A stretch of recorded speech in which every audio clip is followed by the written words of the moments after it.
Suatu malam, pemuda berinisial J ini pulang dari acara nongkrong dengan temannya dari sebuah mall.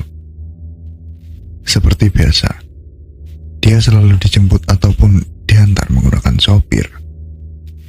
Dan sering pula mengantar teman-temannya pulang, selalu menggunakan sopir kemanapun ia pergi. Malam itu pun dia mengantar teman-temannya pulang bersama sopirnya. Bercanda gurau di mobil, tak ada yang aneh. Hingga kemudian teman yang terakhir pulang. Setelah itu pun, si J kemudian meminta sopirnya untuk menghampiri rumah teman lainnya karena ingin mengambil sebuah barang yang ia pinjamkan.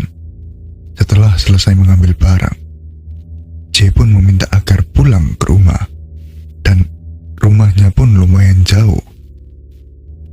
Selama perjalanan, J bermain HP dan sopirnya sedikit-sedikit melihat ke spion tengah mobil. Karena mereka sudah akrab, sopir pun bercanda, "Wih, Mas J, pacarnya baru lagi ya?" Si J pun bingung dan bertanya ke sopirnya, "Hah? Enggak tuh, masih tetap sama si dia." Lalu sopir pun menjawab lagi, "Nah, itu di sebelahnya Mas J. Siapa Mas?" Kirain ceweknya Mas J. Si J pun makin bingung lagi karena di sebelahnya tidak ada siapa-siapa selainkan dirinya. "Pak, di sebelah saya gak ada siapa-siapa Pak," kata si J. Sopir pun menoleh ke belakang dan memang si J tidak dengan siapa-siapa. Dan ketika melihat spion, masih ada cewek tersebut menggunakan baju putih. Mereka berdua pun sempat terdiam dan tidak bicara sama sekali. Dan kemudian si J pun meminta untuk berhenti di pinggir jalan. Mereka berdua pun turun dari mobil dan kebingungan. Si J yang penasaran tapi juga sedikit takut pun akhirnya menuju ke sisi pengemudi mobil dan melihat ke spion tengah mobilnya. Dan memang benar, ada sesosok wanita berbaju putih serta memiliki kulit yang putih dan tidak berubah tempat juga. J pun makin bingung bagaimana caranya agar makhluk tersebut bisa keluar dari mobilnya. Kurang lebih sejam kemudian, setelah menelepon beberapa teman dan kerabatnya si J pun mendapatkan jawaban agar mobil yang ia naiki harus jalan ke arah kembali ke tempat terakhir yang ia kunjungi, serta mengikuti rute yang sama dengan jalan yang ia lalui tadi. J pun akhirnya duduk di sebelah sopir dan mereka pun kembali ke arah rumah temannya yang tadi. Di perjalanan mereka sedikit-sedikit melihat spion dan makhluk tersebut masih ada. Setelah beberapa saat, mereka melewati tempat kuburan dan ketika melihat spion lagi, makhluk itu hilang dan mereka langsung mengambil jalan arah lain untuk pulang ke rumah. Selama perjalanan, makhluk itu tidak muncul lagi hingga sampainya ke rumah. Setelah itu pun si J menelepon lagi ke orang yang memberitahunya dan orang itu berkata, "Makhluk itu gak sengaja ngikut ke mobilmu bro. Bagaimana teman-teman, jika dalam perjalanan ada makhluk tak kasat mata duduk di sebelah kanan kalian?" Komen di bawah. Lanjut. Cerita dari pemuda berinisial Y.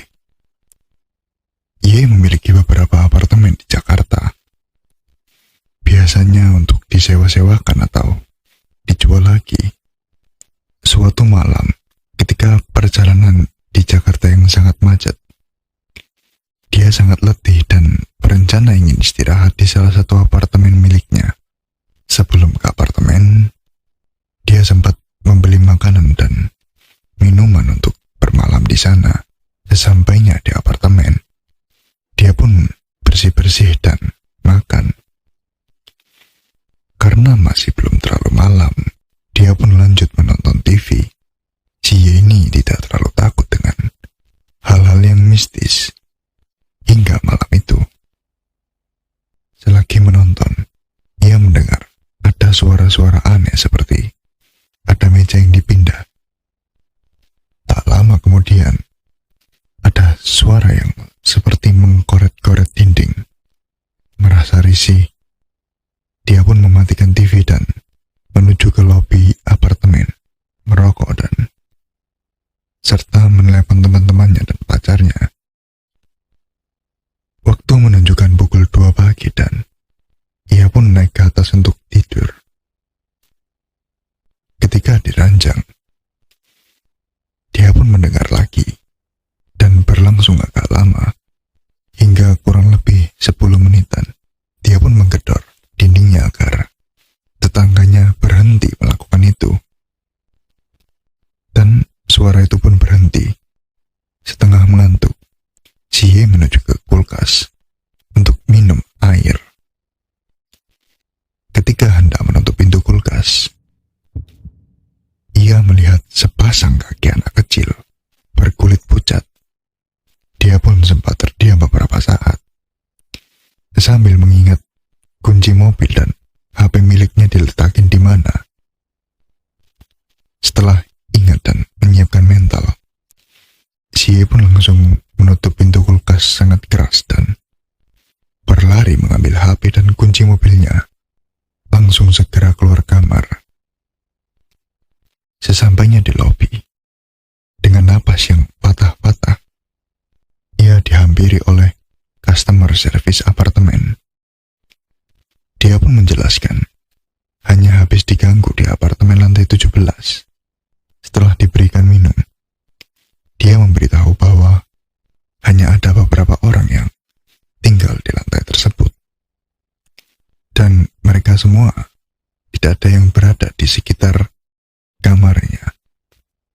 Sungguh ngeri ketika sendirian di apartemen kemudian diganggu oleh makhluk tak kasat mata. Bagaimana teman-teman? Di antara kalian ada yang punya cerita horor? Bisa langsung email ke saya dan lebih keren lagi jika ada videonya. Oke teman-teman, sekian videonya.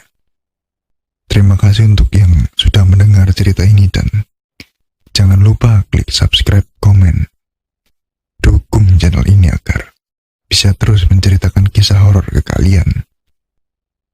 Tunggu cerita selanjutnya.